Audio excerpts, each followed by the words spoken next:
মালেক ইবনে দিনার ইরাকের বিখ্যাত বুজুর্গ ব্যক্তি ছিলেন। একদা তিনি এক বিশাল মাহফিলে বক্তব্য দিতে দাঁড়াতেই এক শ্রোতা বললেন, আপনার বক্তব্য রাখেন, আমার একটি প্রশ্নের উত্তর দিন। মালেক ইবনে দিনার প্রশ্ন করার অনুমতি দিলেন। বয়স্ক শ্রোতা বললেন, প্রায় 10 বছর আগে আপনাকে মাতাল অবস্থায় পড়ে থাকতে দেখেছি। আপনি সেই অবস্থা থেকে কিভাবে এখানে এলেন?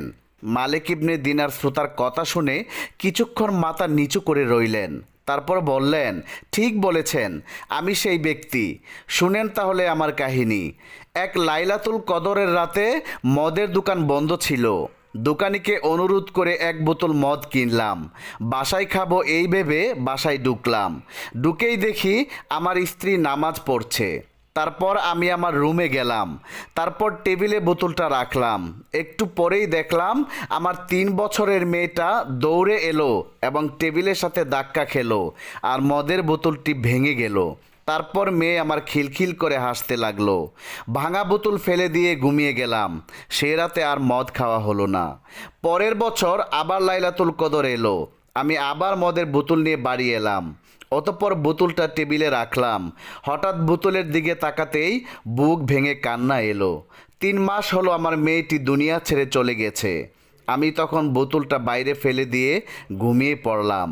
স্বপ্নে দেখছি একটি বিরাট সাপ আমায় তাড়া করছে। এত বড় মোটা সাপ আমি জীবনেও কখনো দেখিনি। আমি ভয়ে দৌড়াচ্ছি। এমন সময় এক বৃদ্ধকে দেখলাম। বৃদ্ধ বলল, আমি খুব দুর্বল এবং ক্ষুধার্ত, এই সাপের সাথে আমি পারবো না। তুমি বরং ওই পাহাড়ের ডান দিকে চলে যাও। পাহাড়ে উঠে দেখি দাউ দাউ করে আগুন জ্বলছে আর পিছনে এগিয়ে আসছে সাপ। বৃদ্ধর কথা মতো ডানে ছুটলাম। দেখলাম সুন্দর একটা বাগান দেখা যায়, যেখানে বাচ্চারা খেলা করছে। বাগানের গেটে একজন দারোয়ান আছে। গেটের দারোয়ান বলল, বাচ্চারা দেখো তো, লোকটিকে একটি সাপে হয়তো আক্রমণ করছে। দারোয়ানের কথা মতো বাচ্চারা ছুটে এলো। আমি দেখলাম তার মাঝে আমার মেয়েটাও আছে। মেয়েকে দেখে আমি অবাক হয়ে গেলাম।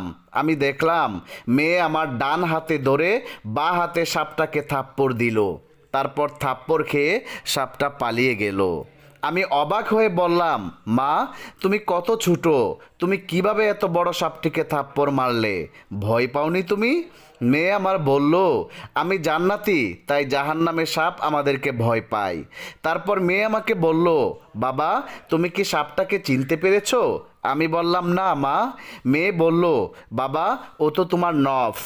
তোমার নফসকে তুমি এত বেশি খাবার দিয়েছো যে সে এখন অনেক বড় আর শক্তিশালী হয়েছে। সে এখন তোমাকে জাহান্নাম পর্যন্ত তাড়া করে এনেছে। আমি বললাম, পথে এক বৃদ্ধ তোমার এখানে আসার পথ বলে দিয়েছে। সে কে মা? মেয়ে আমার বলল, তাকে চেনোনি? সে তোমার রূহ। তাকে তো কোনোদিন খেতে দাওনি, তাই না খেয়ে তোমার রূহটা দুর্বল হয়ে কোনো মতে বেঁচে আছে। অতঃপর ঘুম ভেঙে গেল আমার। সেদিন থেকে আমার রুকে খাদ্য দিয়ে যাচ্ছি আর নফসের খাদ্য একদম বন্ধ করে দিয়েছি। চোখ বন্ধ করলেই আমি নফসের সেই ভয়ঙ্কর দৃশ্য দেখতে পাই। এইসব ঘটনা বলে অজরে কাঁদতে থাকলেন মালেক বিন দিনার। তাই আসুন নিজের নফসকে কন্ট্রোল করি, নয়তো চিরস্থায়ী ঠিকানা হবে জাহান্নাম।